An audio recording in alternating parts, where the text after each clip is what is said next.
Pancit bihon. 80 lang yung serving. Grabe, ang dami. Tapos ito naman, niki bihon, then dong silog, longganisa, itlog, sinangag, tapos may sabaw. Dahil gasto malala si Naruto, kain mo na ako. Walang kain. Pasma. Pasma.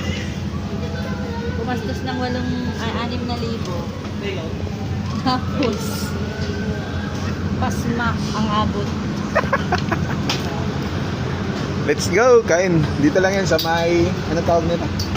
Suzhou. Suzhou.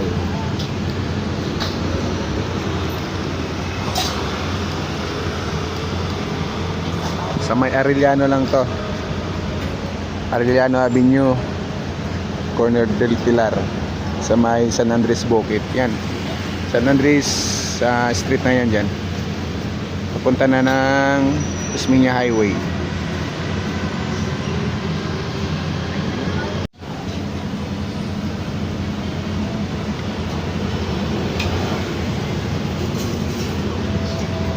Anong lasa, me?